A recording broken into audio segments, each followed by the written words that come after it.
యాక్చువల్గా నేను చాలామందికి తెలుసు రేపు గ్రాడ్యుయేషన్ ఎమ్మెల్సీకి ఉమ్మడి కృష్ణా గుంటూరుకి కంటెస్ట్ చేద్దామని చెప్పని ఈ విషయం చెప్పగానే చాలామంది నా స్నేహితులు అందరూ నాకు సపోర్ట్గా అలాగే అన్న ముందు చాలామంది నన్ను ఎక్కిరించారు కూడా ఇలాగ కరెక్ట్ కాదు అది అని చెప్పని. బట్ యాక్చువల్లీ నేను 15 years నుంచి నా స్టూడెంట్స్ యూనియన్ ప్రస్తావన మొదలు పెడుతూ ఉంటూ ముందుకెళ్ళగానే ఇప్పుడు పరసా సురేష్ అన్నే కానీ యాక్చువల్లీ ముఖ్యంగా పరసా సురేష్ అన్న గురించి చెప్పాలి అంటే బాబాయ్ ద్వారా తెలుసు. కానీ ఏ ప్రాబ్లం ఉన్నా ఏ నైట్ 12-1 గంట అయినా సరే ఏ ప్రాబ్లం ఉన్నా సరే పలానా వాళ్ళకి అవుతుందంటే ముందుకు వచ్చి చాలా విషయాల్లోని నేనుంటాను అని చెప్పని ఎంతో ముందుకెళ్తుంటారు. మేము వేరే పార్టీ అయినా కూడా మాకెంతో సపోర్ట్ చేస్తూ ఉంటారు.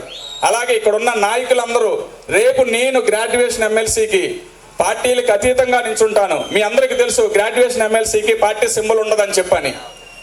నేను చదువుకున్న వాళ్ళు శాసనసభలోకి అది ఎక్స్పీరియన్స్ ఉన్నవాళ్ళు ప్రతి దాంట్లోని ఉద్యోగుల్లో కానీ అలాగే ప్రతి దాంట్లోని అందరూ ఎక్స్పీరియన్స్ చూస్తారు.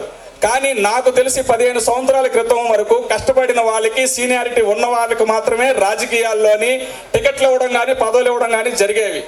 కానీ ఇప్పుడు నేను ఏ ఒక్కరిని విమర్శించట్లేదు. ఒక 5 సంవత్సరాలు 10 సంవత్సరాల నుంచి ఏం జరుగుతుందంటే కుల రాజకీయాలు అయిపోయాయి. ఎగ్జాంపుల్ నేనే చెప్తున్నాను. మేము పార్టీల కోసం చాలా కష్టపడ్డాం. మా వరకు మాకు ఇవ్వాల్సి వస్తే మమ్మల్ని చేసిన క్వశ్చన్ ఒకటే, వాళ్ళది ఈ కులమా ఏ కులం. ఇక్కడ ఎంతమందికి తెలుసో తెలియదు కానీ మమ్మల్ని అడిగిన మొదటి ప్రశ్న వాళ్ళది ఏ కులం దాడి వాళ్ళది ఈ ఊరా అని. నాది భారతదేశం, నాది ఇండియా. ఇక్కడ ఉన్న వాళ్ళందరూ నా స్నేహితులు. ఇక్కడ ఎంతమంది నా కులం వాళ్ళు ఉన్నారో నాకు తెలియదు. వీళ్ళందరూ నన్ను చూసే వచ్చారు. నేను చెప్తున్నా, నేను కంపల్సరీ గ్రాడ్యుయేషన్ ఎమ్మెల్సీకి నేను నించుంటాను. నాకు సపోర్ట్ కావాలి, నాకు సపోర్ట్ ఇవ్వండి. మిమ్మల్ని అందరినీ నేను యాక్చువల్గా ఎక్స్పీరియన్స్ ఉన్న క్యాండిడేట్ని ఇక్కడ ఉన్న బేగ్ గారికి చాలా కొన్ని కంపెనీస్ ఉన్నాయి. మీరు ఎక్స్పీరియన్స్ ఉన్న క్యాండిడేట్లు మాత్రమే మీ కంపెనీలో తీసుకుంటారు. నాట్ ఓన్లీ జాబ్ ఇన్ ఇండస్ట్రీలో కూడా ప్రతి ఒక్కరిని ఎక్స్పీరియన్స్ ఉన్న వాళ్ళని తీసుకుంటారు. అలాగే రాజకీయాల్లో కూడా మీరు కులాన్ని చూడొద్దు, దయించి మతాన్ని చూడొద్దు. ఎవరు సర్వీస్ చేస్తున్నారు సింబల్ అనేది ఒక 20%. ఎవరు జనాల్లో ఉంటున్నారు, ఎవరు సర్వీస్ చేస్తున్నారు మనకు తెలుసు. కానీ ఎలక్షన్ టైంకి వచ్చేసరికి వీరు నా కులమా. నేనే 2 ఎలక్షన్లు ప్రత్యక్షంగా చూశాను. అన్న గంట అయిపోతుందన్న, నా వెనకాతలు 2000 ఓట్లు ఉన్నాయన్న, డబ్బులు ఇస్తే కానీ ఓట్లేరన్నా అని అడుగుతున్నారు. నాకు నిజంగా ఏడ్చిన లాస్ట్ 2019లో నేను ఏడ్చానండి. మా స్నేహితులే అన్న 2000 ఓట్లు ఉన్నాయన్న, నాకు 500 ఇస్తే కానీ ఓట్లేని అన్నారు అన్న. నిజంగా 2000 ఓట్లు వెనకాలంటే ఆడే కార్పొరేటర్ అవుతాడు, నాకు తెలుసు. ఆ విషయం మనం బయటికి చెప్పలేము. ఎక్కడ 4 సంవత్సరాల 360 రోజులు నాకు రోడ్లు వేయట్లేదు, నాకు ఉద్యోగాలు రావట్లేదు, నాకు ఈ ప్రాబ్లమ్స్ ఉన్నాయి, ఆ ప్రాబ్లమ్స్ ఉన్నాయని ప్రతి ఒక్కరు చెప్తూ ఉంటారు. కానీ లాస్ట్ 60 రోజులు మాత్రం వాడు నా కులపోడా, వాడు నా మతమోడా, లేదా వాడు డబ్బులు ఇస్తాడా లేదా, ఇదే జరుగుతుంది. రాజకీయ నాయకుడితో తప్పులేదు, వాడు గెలవాలి. నేను ఇక్కడ ఏదో ఎవరిని విమర్శించట్లేదండి. వాడు వీడు అన్నాను. వాడు గెలవాలంటే ఏం చేయాలి? మీకు డబ్బులు ఇస్తే కానీ నిన్న యాక్చువల్గా తెలంగాణలో కూడా రాత్రి సాయంత్రం 4 గంటల వరకు కూడా 30% ఓటే పోలింగ్ అయిందండి. మీ అందరికి తెలిసే ఉంటుంది. ఇక్కడ 4 గంటల నుంచే ఓటింగ్ అయింది. 4 గంటల వరకు కూడా అక్కడ నాకు తెలిసిన విషయం ఏంటంటే ఓటుకి డబ్బు ఇస్తానంటేనే వెళ్తాము. మీరు అడగొద్దు. మీకు ఓటుకి డబ్బు కావాలంటే దయించి ఎవరిని అడగొద్దు. ఈ రాజకీయ ప్రక్షాళన జరగాలి అంటే ఒకటే, స్టూడెంట్స్ చదువుకున్న వాళ్ళని ఎంకరేజ్ చేయండి, ఓటేయండి.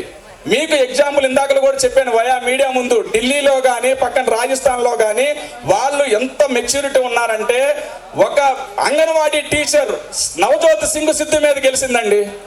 మీరు ఎందుకు గెలిపించరు?